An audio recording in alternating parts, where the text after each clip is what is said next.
Hello, everyone, and welcome to your show, Medford Happenings. I am John Petrella, and this is a show for and about the city of Medford. And the purpose of our program is to give Medford citizens facts and information that will help you make informed decisions. Today, we have a very special guest, Cheryl Rodriguez. Cheryl will be speaking on facts you need to know about the Salem Street project. Welcome to the show. Thank you for joining us on Medford Happenings. Thanks for having me. All right, we're going to get right into the questions with Cheryl. The first question is, as you know, Cheryl, the city made a significant investment in the comprehensive plan, which was completed in 2023. I believe we have a graphic of that development area.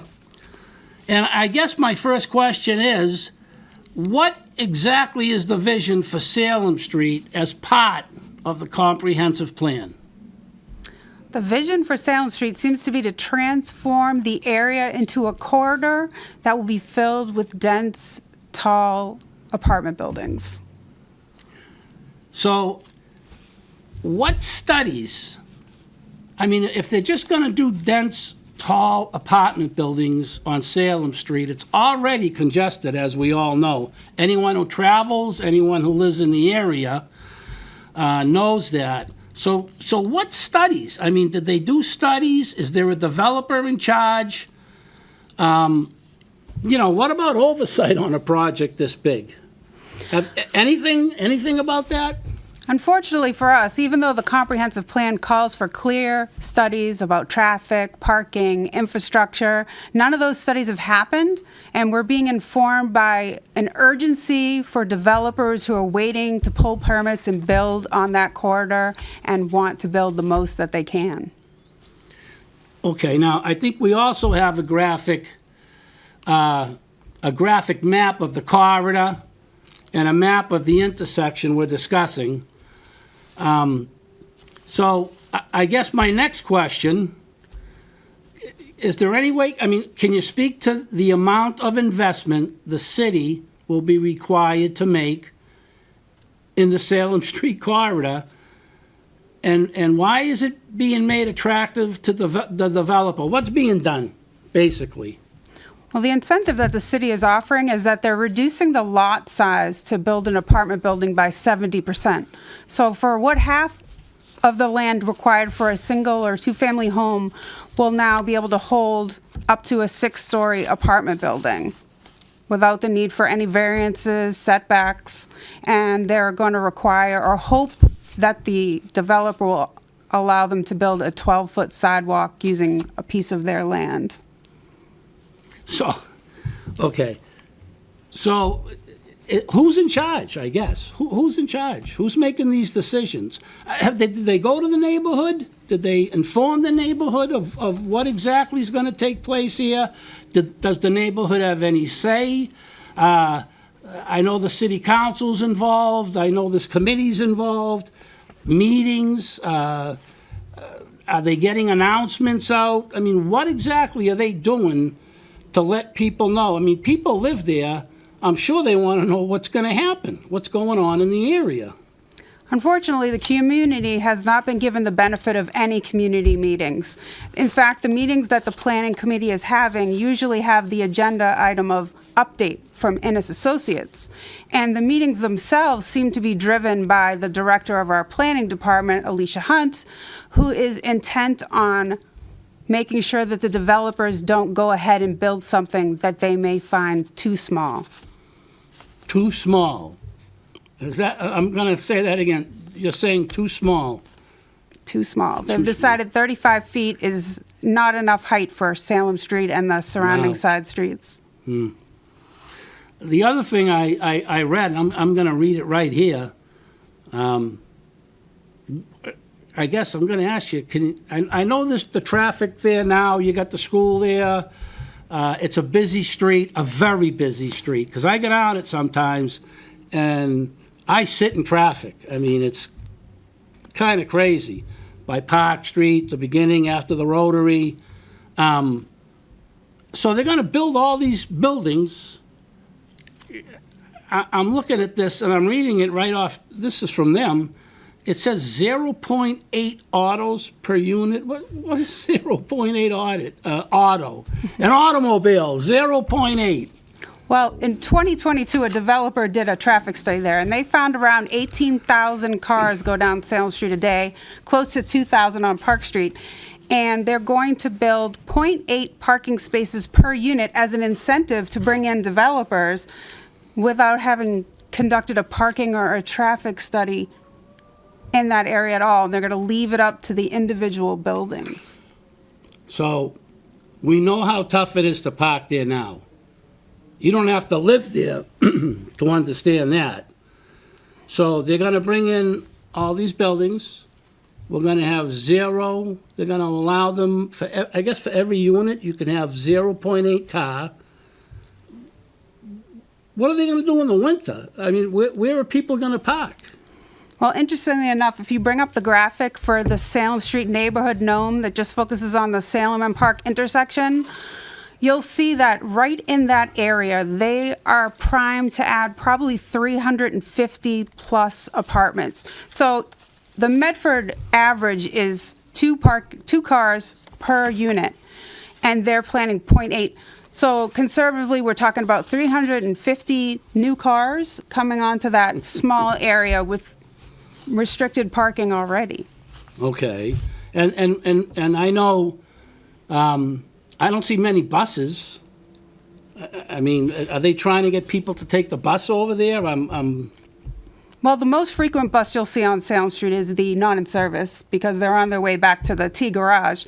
But we do have one bus that will be changing its route, and the MBTA has already informed the city that that bus will not run on time unless a bus lane is added. But physically, the street is not wide enough to hold a bus lane and two-way traffic.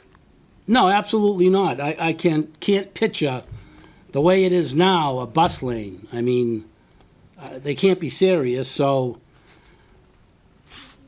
I mean, I'm lost. Why is there the need for a bus? I guess it's going to Tufts College, or what's the need for that? Why change the bus? I don't get it. Well, the MBTA is doing a consolidation plan, so they're trying to shift some of the bus routes. So now instead of the bus going from Malden Center to Sullivan Station, when the new change comes in, it'll go from Revere to Union Square, so it's going to pass by Tufts, which is going to harm a lot of people who currently work at Assembly Row and will no longer have access to that area from Salem Street. Right, and there are a lot of people that work at Assembly Row. I know a couple of them myself. So that bus that they normally take is just going away. Going away. The same thing that happened to the commuter bus. We're no longer going to have access to those transportation options, but we're going to have less parking too. Yeah. So I guess what is this doing for the city? What's the incentive for the people that live there? What's the incentive? I think we have a graphic on the incentives as well. But, I mean, the bottom line is, what's the incentive? What is the city getting from this? What is the neighborhood getting? Are we getting anything out of this? Aside from congestion, I mean, the bus lane, we know that's going to be going away. And not the bus lane, the bus itself is changing routes. So there's got to be some positive somewhere. There's got to be something they're giving us. Well, they feel that it's a positive that they're giving us dense housing with limited parking to discourage people from owning vehicles. Unfortunately, the transportation options available for this area are so limited that I think people who now live there without cars are probably going to find themselves needing a car. And the incentives that they're asking for to increase height on a building, a fountain, a park bench, are not actually incentives for the community and are just an excuse to allow them to build higher buildings. And that's it. So, I mean, and do they have to, I mean, so the zoning, everything's just going to change, and they're going to let them go up 4 stories, 5 stories? What's the situation on the height of the buildings? Well, currently, buildings are allowed to go up to 35 feet. And with this new zoning, the minimum will now be 42 feet. We can go up to 54 feet, or even as high as 78 feet without needing any kind of variances. This is all going to be site plan review. So they just go in and they say what they want, and hopefully for them, they just get granted it without any community notification needed. So you could be living in a house, your family could be in a house on one of those streets, and the next thing you know, there's going to be a 6-story or a 5-story building? Yeah. And they don't have to, no variances, no nothing, just smack it up. Unfortunately, for 2 residents that live next to the vacant hole at 290 Salem Street, those Yes, which is- single-family homes, Yeah. the only buffer that they require for those small homes is a 5-foot landscaped buffer and an 8-foot tall fence, and there are no further setbacks on the sides or the rear required for these buildings, which can now occupy 80% of the lot. From 40 to 50%, they're now allowed 80%. This is a huge change for people living in that area. Of course it is. So 5 feet, I mean, if you're at home, get it, I mean, I wish I brought my tape measure, but 5 feet, that's it. 5 feet's nothing. It's less than the length of a folding table. Right, it's 5 feet. It's just, it's incredible. It really is. It really is incredible. So I guess, the next question comes across in my mind is, besides the emphasis on housing, does the project identify, how it will generate, I guess, economic growth, increase city revenues in the future? Is any of that in the plan? Like what, okay, the neighbors aren't going to get too much out of this, okay, unless they make some drastic changes, which doesn't look like it's going to happen, but we'll discuss that later. What about the economic growth? What about the, we just went through the override. So what benefit is the city, the entire city, going to get out? What's the revenue increase? Is any discussion on that, or what we're going to see? Well, they're calling these mixed-use districts, so they're wanting there to be first-floor commercial. But when you read the zoning, you find that you don't actually have to provide any commercial. You can, by right, just build a straight-up apartment building with 0 economic development at all in the whole building. So that's getting back to something you said earlier. They're not going to require them, if they're going to go up 4 stories on Salem Street, they're not going to require a business to be on the first floor. There's no requirement. And even to call it mixed use, if you put in a lobby that's just for the residents of the building, they're calling that mixed use. Oh, that's just just wonderful. So, the other thing, another subject, you hear about it all the time. What other elements, of this comprehensive plan, public services, mobility, open spaces, history, culture, you hear that brought up all the time. What's going on with that?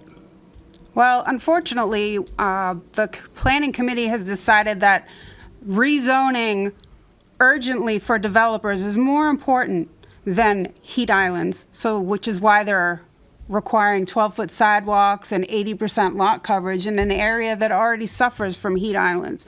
They're also not pausing to make any kind of affordability plan for this corridor because the need for any housing is more urgent than the need to take the time to plan to make sure we gain affordable housing on these already extremely small lots that will not naturally produce affordable housing. So it's not.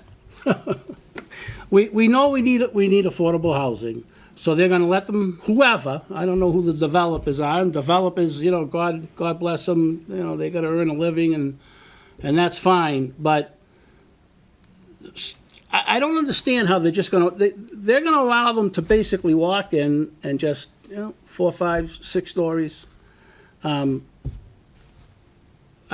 just don't understand the basic, simple premise. Before, this is the city of Medford. You allow someone, or whoever it is, I don't know, to come in and they're gonna basically change a neighborhood, this comprehensive plan, okay? I don't know how much, it sounds like the neighborhood did not have, or the people that lived there did not have much input. Sounded like they didn't have a lot of meetings. And I just don't understand, that I can't find benefits. I can't find incentives for the people. If you're going to do something in the city, the neighbors, whatever, it's got to benefit the city. They haven't even discussed anything, the benefits, the amount of, tax dollars, I don't know, something. Is there anything that they're discussing? Well, even just the name of this zoning, the Salem Street Corridor District, it takes away the fact that there are neighborhoods here. These are very dense neighborhoods. This is an environmental justice neighborhood with a large amount of people who are not citizens. They're residents who may not speak English. A lot of lower income people live here, people who don't have time to scour the city website to look and see what is actually happening. And the bulk of this happened during the month of December, which is a very busy month for most people. And people are not listening to 4-hour planning committee meetings to see if the street near their home is being mentioned and being changed in such a dramatic way, because there's a fundamental belief that if they're going to do something this dramatic to my neighborhood, surely they will notify us. They'll let us know. They'll come out to the community. They'll meet with us.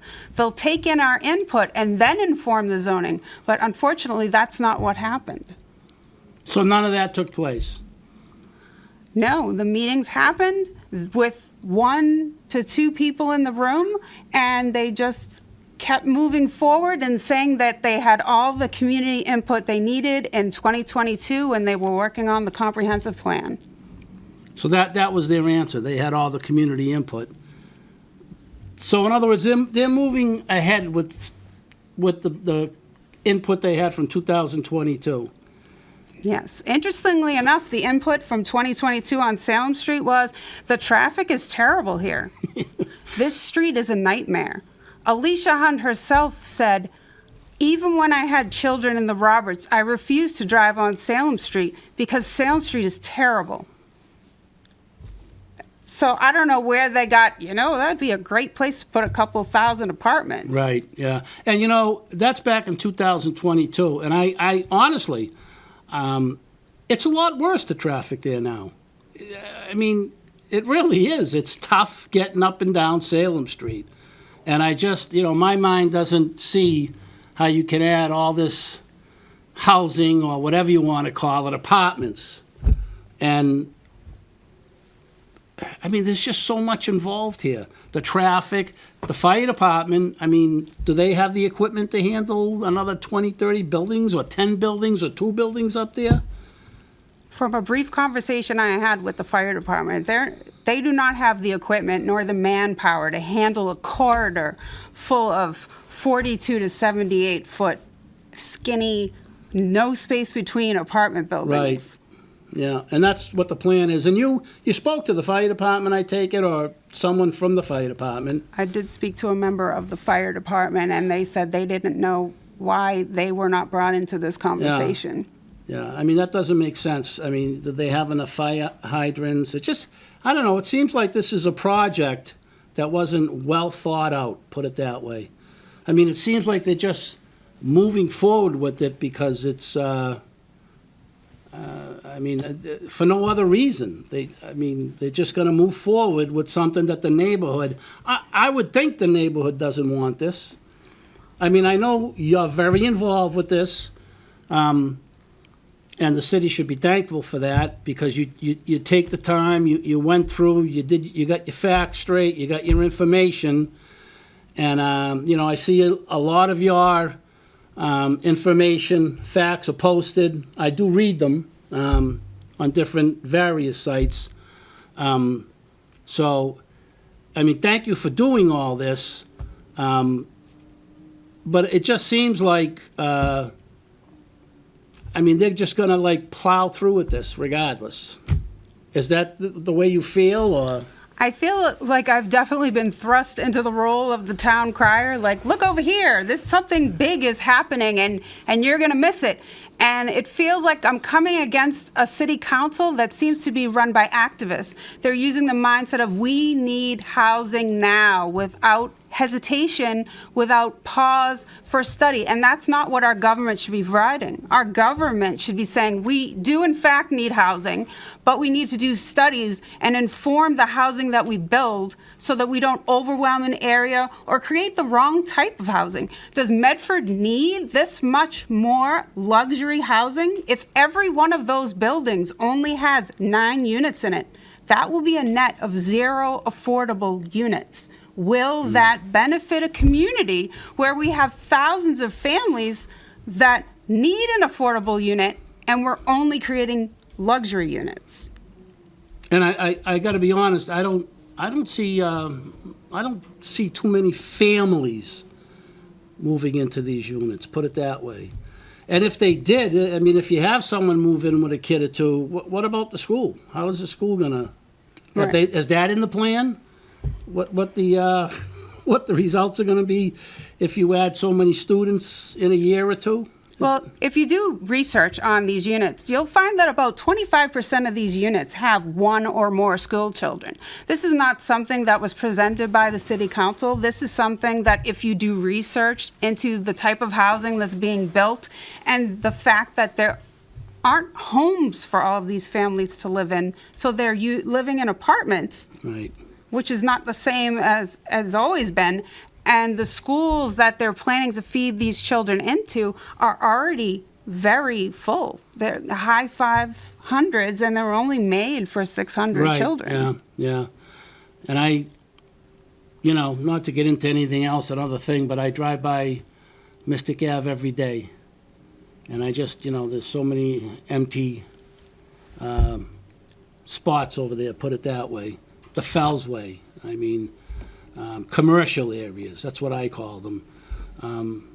I just don't understand why they're pushing this on Salem Street. I really don't. And it's great that you're doing something about it. But, listening to you, it appears the city, will not get what was promised. I guess, is there anything to modify the direction of Salem Street? Is there any meetings? Are the residents trying to, is anything going on to try and get the city council or whoever this planning committee is? I don't believe they're listening. I'm not sure why they wouldn't listen, but is there anything planned or going on that might get them to modify this? And we also, I think we have a graphic, of Park and Salem Street.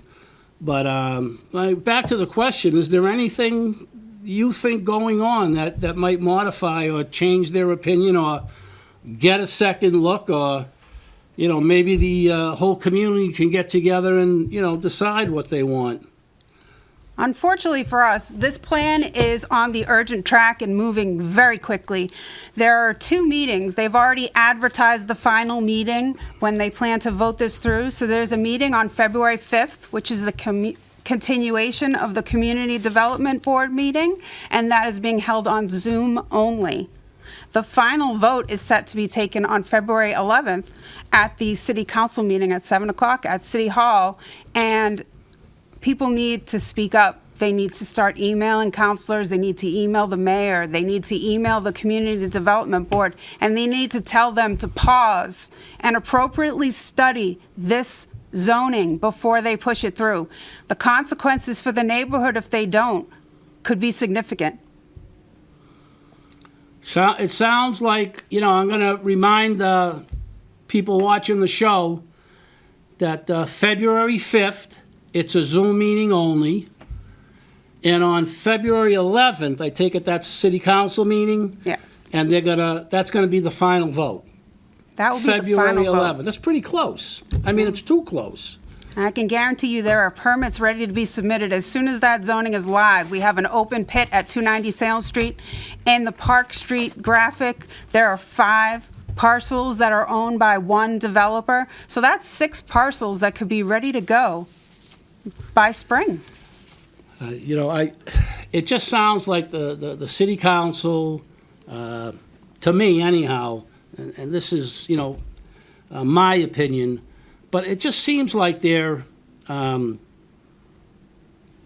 mayor, the city council, this planning board, I mean, it just seems like they're rushing to implement policies, like, quickly, rather than, I guess the word is, properly. Right. There is a rush to add housing, but we're not doing it strategically. If we go back to the comprehensive plan, there are specific studies that are called for. There's guidelines and things that you're supposed to do to try to prevent displacement. This is an environmental justice neighborhood. Right. And it's not the only neighborhood they're planning to go to. They're planning to go to Boston Ave. They're planning to go to Main Street, which are also environmental justice areas, and push more density on them. Why are only the environmental justice neighborhoods that are already very dense being targeted for such increased density while other neighborhoods are preserved at low density, untouched? So, I mean, this is going to be going to other high-density areas in the city? Absolutely. Boston Ave and Main Street have already been identified as corridors by the planning committee. Boston Ave, of all places. Wow.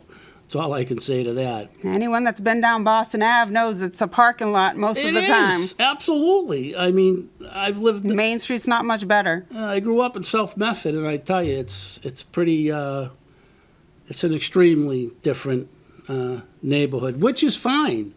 Nothing wrong with that, but I just can't see... bad enough Salem Street, but now they're going to try and do it down in South Medford. I just hope the whole city... you've done a lot of work on this. You've done a lot of good work. It's facts. It's solid information. And I know you're sort of being made out to be the bad guy, but we know you can take it. So, good for you that you're doing this. And once again, remember, there's 2 meetings coming up. Okay, I think it was February 5th. Yeah. And the other one, which I guess is the final, February 11th, City Hall, the council, they're going to vote on it, and that's it. That's so it. Once they vote on it, there's no fighting it, there's no nothing. We know there's 6 members that are in favor, and they're ready to go. They want their housing on Salem Street, and they want to move on to the next street. If it was affordable housing... I could see, doing something for affordable housing, but I just don't see what the city of Medford, what is the benefit? What are we getting out of it? That's the question that's how my mind works. Business, welcome, great. You want to open a business? We love you. Come to Medford, anything that'll help. We just had overrides. We got people, all kinds of problems. With this, it is a tax burden, and they don't want to use those words, but, I mean, the override is affecting people. So I just, if this was going to benefit Medford, it just doesn't seem to be doing anything financially for the neighborhood, for the city. It's doing something. Unfortunately, what it's doing is rapidly gentrifying the area, and it's going to price people out. People are not going to be able to live here. People are not going to be able to get to work because the bus is changing. People are going to need places to park. You're going to be touring the area looking for a parking space when you get home from work. It's going to be a mess. And this is not it could happen. This is We have developers who are ready to build, according to Alicia Hunt. They are ready to pull permits, and if they don't urgently pass this zoning, then the buildings may be smaller than the planning committee and the planning department would like. So there's no regard for current residents. There's little regard for future residents, as they're not planning any huge infrastructure or parking upgrades for them. There's just an assumption that people won't have children and won't have cars, which is not a realistic assumption to base zoning an entire area on. We need studies. We need them now, before this is passed. Well, I could talk to you for another 2 hours on this subject, and I'm hoping that the people that are listening, that are watching the show, you gain something out of this. We're putting forth very important information. We're putting out, it's factual. Cheryl has done her homework, and she's been a leader in this, and thank God for her. I mean, she's fighting for us, and that's always a great thing. We'll probably have you back on the show again, Cheryl. Not that you want to be, but can't thank you enough for joining us. It was a pleasure having you on. I see we're running late on time, so I want to thank you, Cheryl, for sharing information and facts that people need to understand on the Salem Street Corridor project. You will be able to see replays of this show on Medford Community Media, YouTube, Medford Happenings. For more information about our future program, you can visit either the Medford Community Network at mcn02155.com or allmedford.com. For Medford Happenings, I'm John Petrella. Once again, thank you, Cheryl, and please stay informed.